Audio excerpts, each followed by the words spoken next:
Səfəvi Şahı 1-ci Abbasın Osmanlılar üzərindəki ilk qələbəsi nə zaman olmuşdur?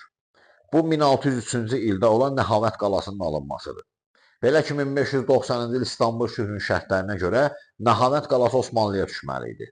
Lakin Nəhavət qalasının əvvəldən bəri Osmanlıda qalmasına Şah 1-ci Abbas etiraz edirdi. Hətta sülhün bağlanmasından sonra dəfələrlə Osmanlı imperiyasına elçi göndərib göstərmişdi ki, Nəhavət qalası Səfəvilərdə qalsa daha yaxşı olar.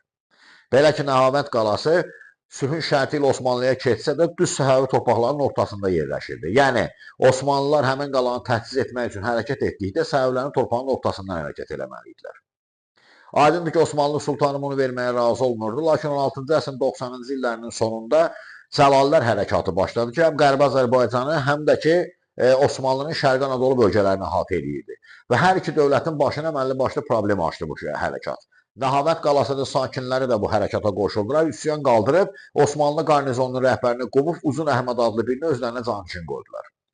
Osmanlılar da aydın məsələlər kəmin qalaya olan maliyyəni dayandırdılar, onlar da özlərini təmin etmək üçün Səfəvi torpaqlarına hücum etməyə başladılar. Belə bir vəziyyətdə 1603-cü ilin əvvəlində Səfəvi ordusu həmin Nəhavət qalasını mühasirəyə aldı. Bir neçə həftəlik mühasirədən sonra Səfəvilər yerli əhalinin köməyi ilə həmin qalanı tutdular. Bu Şah 1-ci Abbasın Osmanlılar üzərində ilk qələbəsi oldu.